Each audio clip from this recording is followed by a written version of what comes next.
विधानसभा के अंदर आता है बजरंग पुत्र मालाराम मेघवाल, जो मां नेमिचंद शर्मा के यहाँ कुएं पे कृषि कार्य करता था पूरा परिवार।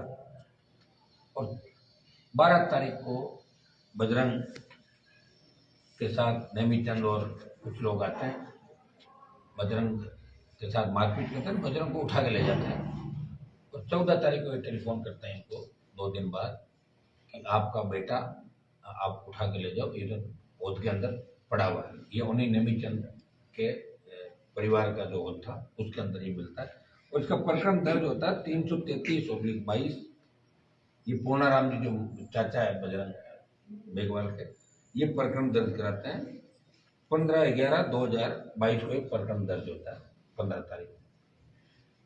चूंकि जब मारपीट होती है, जब इनकी बहन और परिवार साथ होता है, वो ये कहते हुए मारपीट करते हैं कि आपके बच्चे ने बात करी हमारे परिवार से, ये महिला से, इस तरह की बात है, तो उठा के ले गए। उसके बाद सीधा ये कहता है तो खत्म हो गया। तो इसके अंदर सीधा अपहरण तो सीधा ही बन रहा है। उसकी डेथ कैसे हुई, क्या वो तो परिस्थिति बात की है, उठा के लेकर तो किडनैप तो कर लिया ना उसको, मारपीट करके। मरा कैसे? चाहे उनका कहना भी होद में पड़ा या मारा, परिवार कह रहा मारा, उनका कहना वो तो होद में पड़ के मर गया। 12 तारीख को इस परिवार के सामने उसका अपहरण होता है, मारपीट होती है, उसको उठा के ले जाते हैं। तो अपहरण करके उठाने की धाराओं में तो गिरफ्तार अभी तक कर लेना चाहिए उनको। वो तो बाद में डिसाइड करते हैं 302 है 300 उसका 6 है, वो तो बाद में होता कि आत्महत्या है हत्या। ये कब होती? बाद में हत्या होती जब मृतक का सारा हो जाता, बयान हो जाता। लेकिन पुलिस प्रथम दृष्टया आरोपी को बचाने का प्रयास इसलिए करे कि आरोपी अनिल शर्मा का बहुत नजदीकी आदमी है।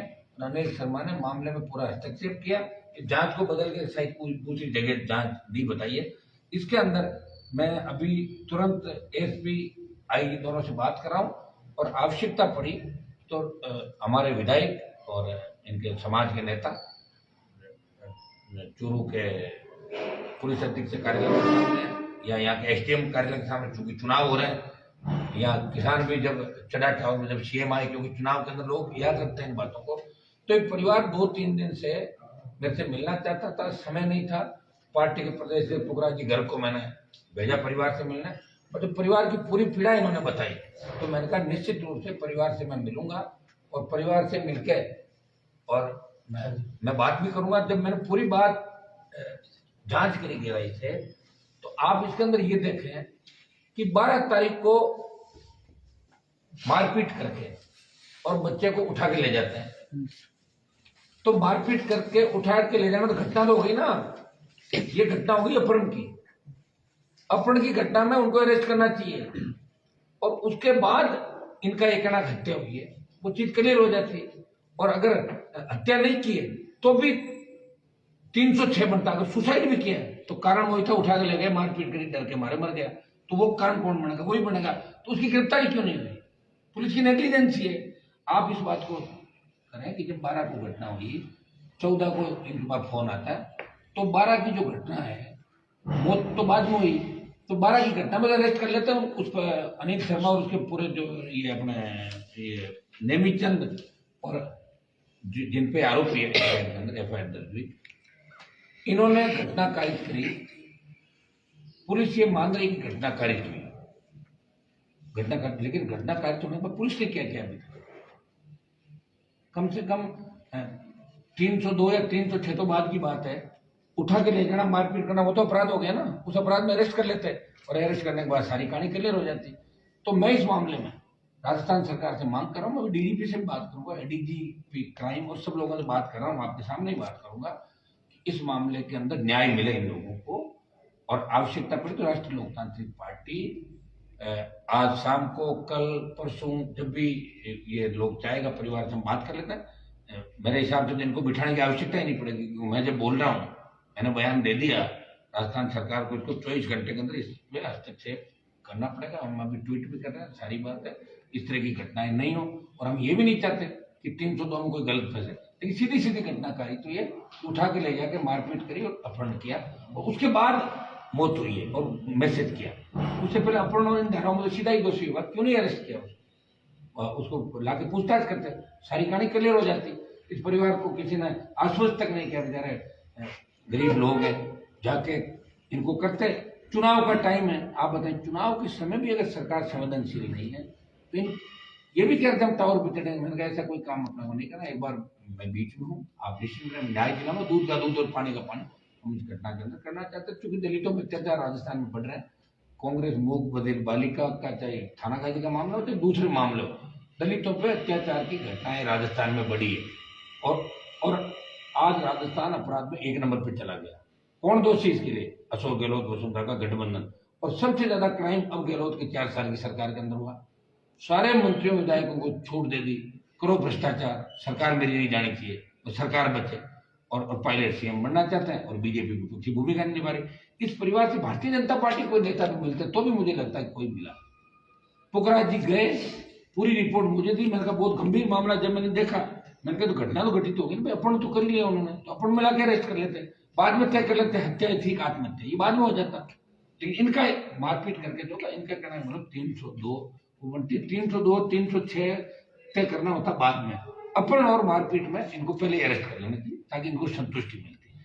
तो मैं मांग करता हूँ राजस्थान सरकार से कि मेरी गांव की घटना को गंभीरता से लें और इस इलाके में चुनाव है, सरकार के सारे मंत्री मुख्यमंत्री 3 बार आए, चक्कर लगा लिए, और इस तरह अगर पीड़ित को न्याय नहीं मिला तो राष्ट्रीय लोकतांत्रिक पार्टी इसको बड़ा मुद्दा बनाएगी, चुनाव के अंदर भी चुनाव के बाद। फिर इस परिवार को पूरा न्याय, इस मेघवाल परिवार को न्याय दिलाने का पूरा प्रयास हनुमान बेनीवाल हमारे पार्टी के प्रदेश अध्यक्ष जो शेड्यूल कास्ट इसी समाज से अध्यक्ष पुखराज जी गर्ग, इंदिरा जी बावरी, भाई बाली जी, सारी जो टीम है, हम लोगों ने इनकी पुखराज जी की रिपोर्ट के बाद ही तय किया कि इस मामले में प्रेस कॉन्फ्रेंस भी करेंगे, आपके सामने सच्चाई लाएंगे। हो सकता है कि आपको कोई बात की जानकारी ठीक नहीं थी, आपको इस गहराई में चुनाव के दौरान शायद ध्यान नहीं रख पाए, बिजी थे हम सब लोग। इस बात में ध्यान अपना रखना चाहिए था कि 12 को जब घटना हुई है तो घटना घटित होते ही 14 को बताते हैं कि साहब ये तो औध के अंदर मरा हुआ पड़ा, तो 12 को उठा के रह गया ना, कि 13 को सुलाया थोड़ी वापिस ला गया इनके घर पे। 12 से 14 के बीच अपहरण और मारपीट के अंदर तो अपराधी बने गए वो लोग, हम लगे अरेस्ट करते, पता लग जाता हत्या थी आत्महत्या। इनका कहना हत्या थी, और जो मारपीट और दूसरे शरीर पर जो चोटों के निशान मिले उससे लग रहा है कि उसकी हत्या की गई। और अनिल शर्मा के करीबी ये परिवार है सारा, ये अनिल शर्मा इनकी मदद करा। इनका ये कहना है कि अनिल शर्मा जो कांग्रेस पार्टी के लोग हैं वो इनकी मदद करें, नैमिक की मदद अनिल शर्मा करें। ऐसी अगर मदद करें तो इससे ज्यादा मेरे हिसाब से गिरी भी कोई बात नहीं। मैं कांग्रेस पार्टी पर आरोप लगाना चाहता हूँ कि जिन लोगों के दम पे कांग्रेस ने सत्ता हासिल की राजस्थान में, जिन लोगों के दम पे कांग्रेस आज दिल्ली में बैठी सत्ता में, उन्हीं लोगों के बच्चों को अगर कांग्रेस पार्टी न्याय नहीं दिला पा रही, जब चुनाव के दौरान न्याय नहीं दिला पा रही, सीएम 3 बार आता है, जब न्याय नहीं दिला पा रही, कहीं किसी को टावर पर चढ़ना पड़ता है किसान कि किसी को थक हार के ये कहना पड़ता है हनुमान जी आप आखिरी उम्मीद हो, न्याय दिलाओ। तो मैं इसमें अपील भी करूंगा, और अभी एक बार डीजीपी और तमाम आईजी एसपी सबसे बात करके, और जहां भी लोग तफ्तीश में करेंगे, जल्दी से जल्दी आरोपियों की गिरफ्तारी हो, कार्रवाई हो। कल ही हम इसके अंदर ये पूरी टीम मतलब बैठ के तय करेंगे अगला पड़ाव। इस परिवार को पूछे थे ये क्या चाहते हैं, उसी हिसाब से हमारा ये रहेगा, धरना देना पड़ेगा, घेराव होगा, जो भी होगा अगली रणनीति हम तय करके आपको बताते हैं। सर, प्रदेश में लगातार महिलाओं पे अत्याचार बढ़ रहे हैं, दुष्कर्म हर जिले में हर दूसरे दिन दुष्कर्म की घटना सामने लेंगे, आज इंसाफ नहीं मिलता, वजह क्या है सर? वजह सरकार, ये सिस्टम है, वजह सिस्टम वजह है। आप ही बताएं कि आप सारा ही काम वैसे जैसे सारे ही दोष, हर चीज का दोष हम पुलिस और उसको दे दें, वो भी नहीं दे सकते। क्राइम के लिए अलग होना चाहिए, मंत्रियों की एस्कॉर्टिंग के लिए पुलिस अलग हो, अतिक्रमण हटाने के लिए अलग हो। चला हर चीज एक थाने पे डाल दो, थाने में नौकरी हो 20 की, तो कैसे होगा बताओ? 20 आदमियों को एक बता तो ये भी करेगा, ये भी करेगा, 6 काम वो कैसे करेगा? 2 ही कर पाएगा। सबसे पहले तो पुलिस की व्यवस्था सुधारनी पड़ेगी, जांच अलग करेगा, क्राइम होगा तो अलग करेगा। किसी मंत्री हाईकोर्ट के जज की एस्कॉर्टिंग के लिए अलग पुलिस होगी, अतिक्रमण दस्ते के लिए अलग जाब्ता होगा, जैसे आपने SDRF बना रखी है, दूसरे जो बना। इस तरह थानों की अलग विंग होगी ना, और पुलिस की अलग विंग होगी, तब जाके मामूली से अपराध में अपन कुछ घटती बढ़त कर सकते हैं, बाकी अपराध पूर्ण रूप से रुके। इसके लिए तो मजबूत सरकार चाहिए और मजबूत मुख्यमंत्री चाहिए राजस्थान के अंदर, जो ये तय करे कि अपराध नहीं होगा, नहीं होगा अपराध। बता दूं आप, अगर सीएम जिस स्टेट का ईमानदार है और वो मजबूत है, वह अपराध 1-2% में आ गया, सीएम खुद गृह मंत्री है सब राजस्थान में। सीएम को मतलब नहीं है ना इन चीजों से। वो पूरे गृह मंत्रालय को तो इंटेलिजेंस टीम लगा रखा फोन टैप करने में हम सब के। जब फोन टैप करो सरकार तो नहीं गिरा रहा। पूरे डीजी को डीजी इसलिए बनाया, इसको डीजी राजस्थान का इसलिए बनाया उमेश मिश्रा को कि इन्होंने उस समय सबके फोन टैप किया, हमारे उनकी सरकार बचाने में मदद करी, उसका इनाम दिया। इनको इतना बड़ा ज्ञान नहीं है, इस बात का इनाम है कि आपने फोन टैप किए और सरकार बचाई। ये आपको प्रसाद। राहुल गांधी की यात्रा को आप किस प्रकार देख रहे हो? आप सिर्फ फ्री टाइम पास कर रहे हैं और क्या करना, हम लोग टाइम पास करना है। भारत जोड़ो, भारत तो जुड़ा हुआ, मुझे बताओ कैसे भारत जुड़ती है? आप ही बताएं कि भारत जोड़ो मतलब उस यात्रा का, मैं तो ये बताओ मकसद क्या है, कैसे भारत जुड़ेगा बताओ? एक स्टेट के एक कोना में निकल के कुछ स्टेट में घूम लेगा, टाइम पास कर रहा है। भारत जोड़ने से पहले इनके खुद के परिवार में जिस तरह के चार्जेस लगे करप्शन के, जो मुद्दे इनको उठाने चाहिए, अग्निपथ पे कांग्रेस को स्टैंड लेना चाहिए, ये तो नहीं। किसान आंदोलन में कहाँ गई कांग्रेस पार्टी? जब हम सब आए तब पीछे बयान दिए, झूठा नाटक करा लो, हाईवे में जा रहे हैं, हरियाणा पुलिस को कह रहे हैं हमें रोको तो सही, नहीं तो फोटो कैसे छपेगी। सारे चले गए ना एमएलए, अरे कोई रोको नहीं, फोटो नहीं छपते, को कोई नहीं आ रहा रोकना, तो फोटो कैसे छपे, अखबार में कैसे आए, इसी चीज में लगे। राहुल गांधी को तो देखो देश में कोई सीरियस लेता भी नहीं, राहुल गांधी। लेकिन अभी मोदी जी और जिस हिसाब से चल रहे हैं देश में, इनका भी मुझे नहीं लगता ठीक होगा नहीं। किसान के बाद जवान, बढ़ती महंगाई, अडानी अंबानी को सारा देश दे दिया। मैं तो कह रहा हूँ पूरा मीडिया की करीब दिल्ली का मीडिया जो छोटा मोटा खिलाफ बोलता था, उनको भी इन्होंने अपने पास ले लिया, रख लिया, पूरा तंत्र कब्जे में कर लेंगे। लेकिन ऐसा हुआ नहीं, क्योंकि जब भी ऐसा करने का प्रयास किया गया तो लोकतंत्र में उसका विरोध हुआ। इंदिरा गांधी ने इमरजेंसी लगाई थी, लोगों ने इंदिरा गांधी को घर बिठा दिया। तो इनका भी लंबा दादागिरी नहीं चलेगी, क्योंकि देश का हर व्यक्ति काम चाहता है, रोजगार चाहता है, सुरक्षा चाहता है, वो तो कहीं भी नहीं है। कहाँ है बताओ मुझे? दिल्ली की सरकार क्या कर रही है? कांग्रेस ने बर्बाद किया ही था देश को, लेकिन बीजेपी ने आने के बाद क्या कर दिया? लोग ये भी पूछ रहे हैं बीजेपी ने क्या कर दिया। तो उस नाम से खाली नारों से पेड़ थोड़ी बढ़ता है। आम आदमी को रोजगार भी चाहिए, उसको सुरक्षा भी चाहिए। किस चीज में इंडिया आगे बढ़ा बताओ? चाइना तो इंडिया की जमीन पर कब्जा कर गया, 10 बार लड़ने आ गया, रोज हमारे शहीद हो रहे हैं वहां पे, रोज आतंकी हमलों में लोग शहादत दे रहे हैं। तो कौन सी सुरक्षा मिल गई? अभी तो सुरक्षा इन 8 सालों में तो हमें दिखी नहीं सुरक्षा। कोई नया कुछ हो गया हो भारत में, या नया राजस्थान में हो गया। यहाँ बीजेपी की स्थिति देख लो आप, किस तरह कर रही भारतीय जनता पार्टी। ये चुनाव में आप देख लो कि एक ग्रुप कहाँ जा रहा है, 3 कहाँ जा रहा है, 6 कहाँ जा रहे हैं, कौन आ रहा है, कौन जा रहा है, कोई अता पता ही नहीं। बीजेपी तो सोच रही बैठे बैठा है वोट उनको मिला, 150 सीट मिल जाए, फिर लूट का चोट करना है। और मिला जुली का खेल राजस्थान में चल रहा है। इसकी वजह से ही ये अत्याचार अपराध बढ़े राजस्थान में। लोगों को हौसले बढ़ गया ना, मर्डर कर देंगे, बचा लेंगे, नेता बैठा है हमारे, बढ़ गए। भू माफिया, बजरी माफिया, देखिए पूरे राजस्थान को बजरी माफिया चला रहा है। जो वसुंधरा को पैसे देता था वही गहलोत के मत दे रहा सारे मंत्रियों को। ये बजरी माफिया एक व्यक्ति ने पूरे राजस्थान को खरीद रखा है। गुंडागर्दी की अति हो गई कि बजरी माफिया किस तरह लोगों को कुचल रहे हैं, हत्या कर रहे हैं बाड़मेर के अंदर। कोई नहीं बोल रहा है इनके खिलाफ। आरईपी लड़ाई लड़ रही है और इस चुनाव के बाद मजबूत लड़ाई लड़ेंगे। सर, राजस्थान के जितने भी मुद्दे हैं उन सब मुद्दों को लेंगे। सर, विद्युत विभाग की लापरवाही हो, लगातार किसानों की जिंदगी ले सर के अंदर अभी घटना हुई विद्युत विभाग की, और राजस्थान में विद्युत विभाग की लापरवाही से हजारों जानें चली गई लोगों की। सरकार क्या करती है कि 5 लाख रुपए कर दिए, पहले 2 लाख देते थे, 5 लाख कर दिए, पहले 1 लाख, 2 लाख, 5 लाख। थोड़ी देर होता है फिर 5 लाख रुपए दे देंगे और आपको पैसे भी नहीं मिलते लोगों को। बाद में कहते जांच में नोटिस मिलेगा, ये पैसा दे। सरकार को लगता है जब किसी की जिंदगी की कीमत पैसों में आंकी जाए, या तो क्या है, मुआवजा लिया, लोग भी सेटलमेंट कर लेते हैं कि भाई मुआवजा मिल गया, मुआवजा मिल गया। कारण क्या है? कारणों पर नहीं जाते। तो विद्युत विभाग में तो भारी भ्रष्टाचार हुआ साहब। विद्युत विभाग में 1 लाख करोड़ से ज्यादा घाटे में चली कंपनियां। 1 लाख करोड़ तो अगर किसानों की सारी बिजली माफ कर देता ना, 2000 में जब बिजली कंपनी आई थी और 20 साल में किसानों की सारी बिजली माफ और वैसे ही चलाते तो भी 1 लाख करोड़ का नहीं लगता। ये कहाँ गए 1 लाख करोड़? किसने ऑडिट कराई? कंपनियों ने नहीं कराई। भारी भ्रष्टाचार, मंत्री खरीद में सारे सिस्टम, आईएएस जो भी थे, आरोप लगता है, करवा लेते हैं, छोटे मोटे के जो पकड़ के डाल देते हैं, फिर वो उसकी अभी स्वीकृति नहीं देते, बाहर करवा देते हैं। सब मिला जुली का खेल राजस्थान में चल रहा है, आप जान रहे हो। इसलिए कह रहा हूँ मजबूत लोकायुक्त होना चाहिए। बेमुक्त अपराध मुक्त राजस्थान कैसे होगा? जब यहाँ की व्यवस्था ठीक होगी, रोजगार मिलेगा लोगों को। सर, राजस्थान में पायलट का आप किस प्रकार का भविष्य देखते हो? मेरे को कोई नजर आता नहीं। कैसे आएगा बताओ? अगर मान लो अब सीएम बना भी दे 6 महीने के लिए, कहाँ पहुंचे? बिखर जाएगी, टूट जाएगी कांग्रेस पार्टी। और वो तो उसी समय एक बार ही होता है क्रैश किसी, हमेशा नहीं होता। सर, आप कांग्रेस भाजपा दोनों घेरते हो। राजस्थान में आरएलपी ने ऑप्शन दिया है एक तीसरे विकल्प के रूप में, लेकिन केंद्र में कौन ऑप्शन है फिर कांग्रेस भाजपा के अलावा?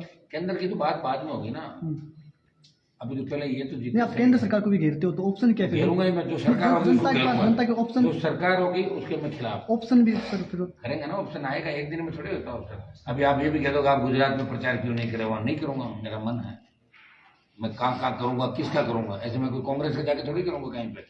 मुझे राजस्थान में 2023 के अंदर व्यवस्था परिवर्तन की लड़ाई लड़नी है।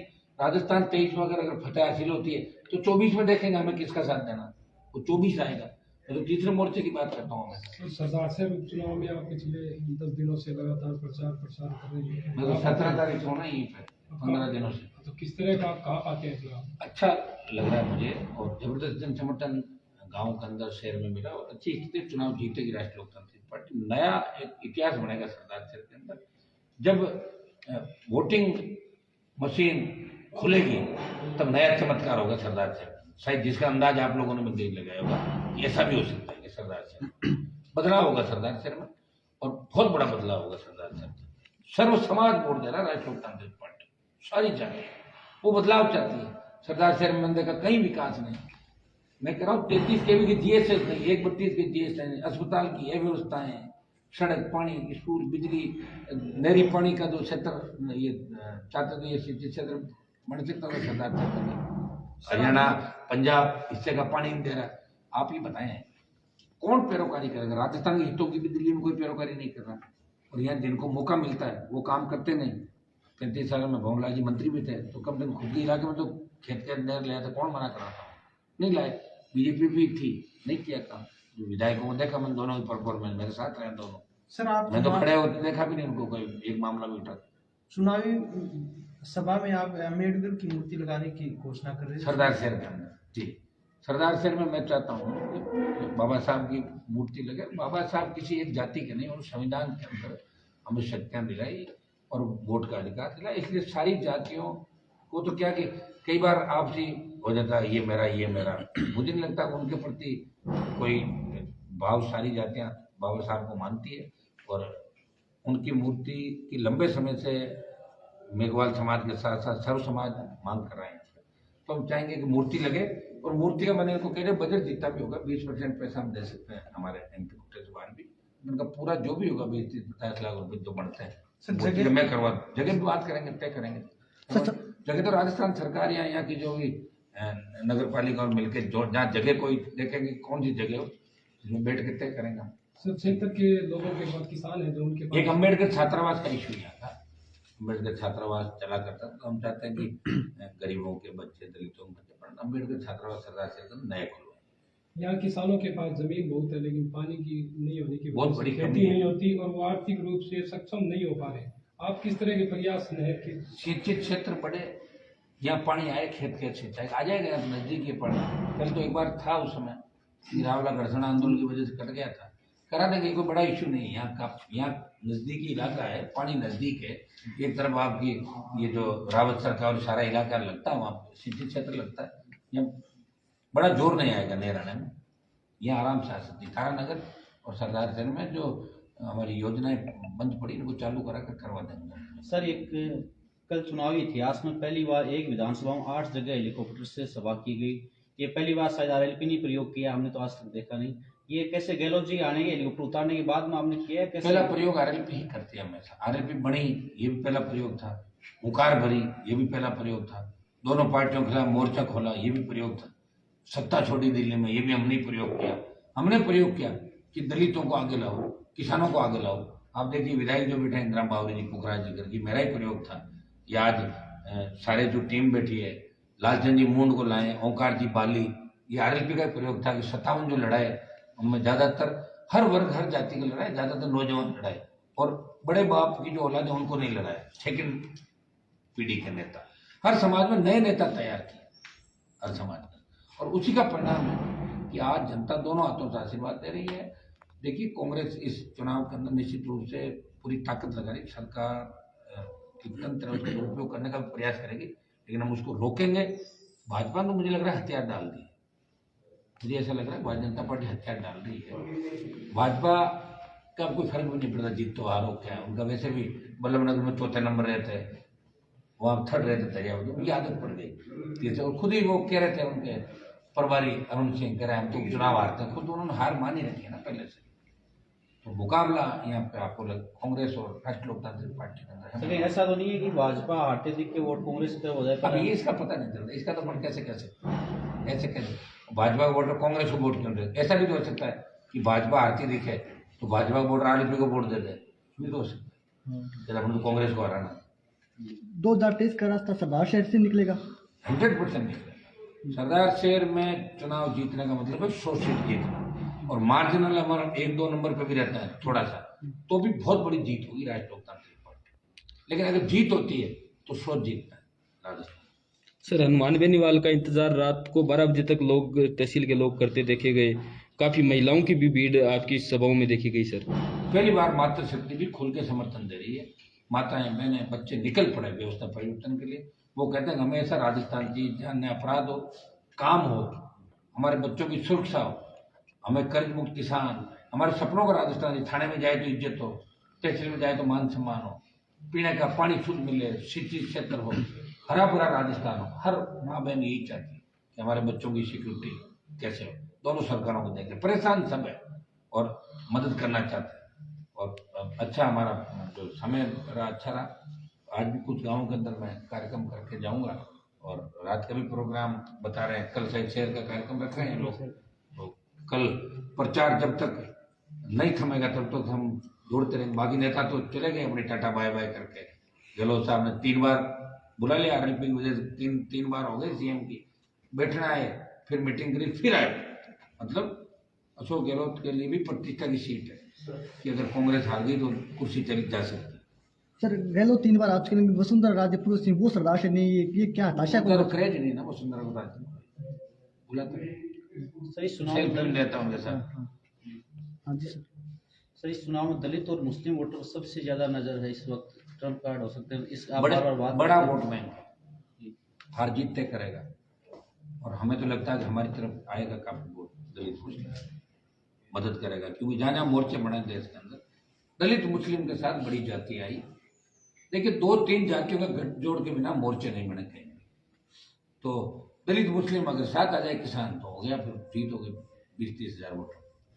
तो दलित मुस्लिम जीत का मुख्य वो रहेगा। प्रयास कर रहे हैं, कोशिश हर बार सेंध लगा पाएगी आरएलपी? कोशिश तो पूरी कर रहे हैं। समझा रहे सेन तो जब समझा रहे उनको भाई अब नया राजस्थान जी। मैं मुस्लिम वार्डों में घूमा, शेड्यूल कास्ट के गाँव में वार्डों में देखा, विकास कहीं नहीं है, कोई काम नहीं हुआ। देखिए उम्मीद तो है कि पूरा वोट डालेंगे सब लोग मिलकर, नया निर्माण करेंगे राजस्थान का। शुरुआत सरदार शहर से। सर, आरएलपी पार्टी अगर जीतती है तो सरदार शहर में काफी समस्याएं बड़ी बड़ी, ऐसी कौन सी समस्या होगी? अभी 5 हमने समस्या को चिन्हित किया है। जीतते हैं तो हाथों हाथ हो जाएगी, और अगर हार भी जाते हैं तो मुझे आना तो पड़ेगा ना। अब मैं जुड़ गया, जैसे सुनानगढ़ जुड़ा है तो आते हैं लोग बाग, तो अटैचमेंट हो गया मेरा।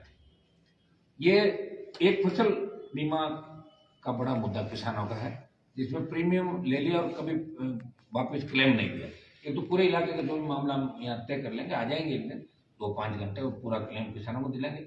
1/32 के 2 नए जीएसएस और 20 नए 33 के जीएसएस सरदार शहर बनते ही एक बार काफी सुधार आ जाएगा। एक अस्पताल जो है उसको ट्रॉमा के साथ साथ हाईटेक अत्याधुनिक अस्पताल इसको बनाए ताकि आम जन को राहत मिले। ये प्रमुख अभी 3-4 मामले जिनमें हम तुरंत कार्रवाई कराएंगे, और उसके बाद खेत सिंचाई का पानी, मीठा पानी वो सब। आज की प्रेस वार्ता की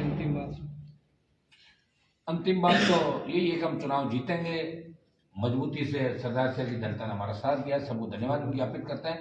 और 5 तारीख तक सरदार शहर के अंदर रह और सारा चुनाव कराने के बाद हम उम्मीद के साथ जाएंगे, हम चुनाव जीत रहे हैं। सर मैं अपील करता हूँ लोगों से इस बार इस परिवर्तन की लड़ाई के अंदर अपने भाई का साथ दें। दोनों पार्टियों को देखा, इस बार हमें परखो। तो सोशल मीडिया पर तो आज ही आप जीत रहे हो, इंदिरा जी की काफी फोटो वायरल हो रही है खाना बनाते हुए, कैसे देखते हैं सोशल मीडिया का जिस पर रुझान है? सोशल मीडिया देखो प्रमुख आज के टाइम में ज़्यादातर लोग सोशल मीडिया जितने भी आपके ये डिजिटल प्लेटफॉर्म है इन पे ज़्यादा रुचि रखने लग गए। प्रिंट के कंपटीशन में आप बहुत आगे निकल गए। तो ये तो तय है कि सोशल मीडिया वाले बच्चों की बहुत बड़ी फौज है और उस फौज ने इस चुनाव को उठाया। वो चाहे जब ट्रेंड करा देते हैं, चाहे किस मुद्दे को करा देते हैं, और निश्चित रूप से सोशल मीडिया की बहुत बड़ी भूमिका राष्ट्रीय लोकतांत्रिक पार्टी को सरदार चेयर में जिताने के अंदर रहेगी। और सोशल मीडिया आजकल आप गांव में देखिए कि हर व्यक्ति फोन में ताजा घटनाक्रम हालात देखने के लिए ग्रुपों में लोग अलग अलग जुड़े हैं, सारी बात करने को क्या चल रहा है। तो सोशल मीडिया की रात को 12 बजे 2 बजे हम सभाएं करें, 3 घंटे लेट तो पहले ही पता लग जाता उस गांव में, तो उसी हिसाब से लोग 15 मिनट पहले आ जाते। तो इसका सोशल मीडिया का उपयोग तो बहुत बड़ा, देश के अंदर जो क्रांति आई है वो सोशल मीडिया के बाद ही बड़ी क्रांति देश और प्रदेश के अंदर आई है।